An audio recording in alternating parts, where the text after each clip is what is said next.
he discovered something unusual in the robot charging area, right in front of charging pile 206. There was a reflective surface. Jack walked over to investigate and found that the steel plate had actually been polished into a mirror. Could robots really break the human-said laws and look at themselves in the mirror? Just as he was puzzled, a robot came in, ready to charge. Jack carefully looked at the number in front of him. It was 206. But at that moment, the robot gave up charging and turned to leave. Jack froze, then immediately chased after it. He saw that 206 had already walked into the tunnel. Suddenly, it turned its head toward Jack, which made him even more confused. He had never seen such an expression in a robot's eyes. Jack hurried to follow, and soon discovered a door emitting black smoke. It bore the marks of being welded shut by 206 before it left. Seeing this, Jack had no choice but to keep going down the tunnel, trying to find where that door led. Soon he reached the exit, and outside lay the dangerous slum district. Once he stepped out, he would no longer be under the company's protection. As Jack observed carefully, he unexpectedly found the corpse of a homeless man. Just as he was about to examine it, several bullets suddenly came flying. Jack immediately tried to reveal his identity, but the guards ignored him. Everyone outside the city was treated as an enemy. He then ran with all his strength into an abandoned container,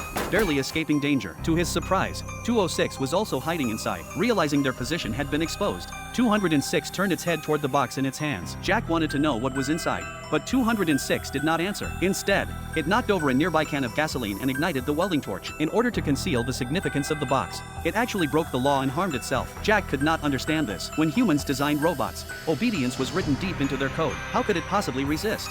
Later, 206 was brought back to the laboratory, but the engineer did not believe anything Jack said. Since the code showed no errors, they then opened the charred box, which contained some sensor components and a nuclear battery. Although it was a rare resource, it was completely useless to robots. If such a battery were installed, the robot's core would be burned out by the massive energy. To uncover the truth, the engineer reconnected its circuits. As the damaged core was forcibly rebooted, 206 gained a temporary lifespan. Jack hurriedly asked about the purpose of the battery, who had modified it, and why it had hurt itself. But at that moment, 206 forcibly shut down its circuits again. 2 streams of oil flowed from its eyes as it completely broke down. At that moment, Jack unexpectedly obtained new information.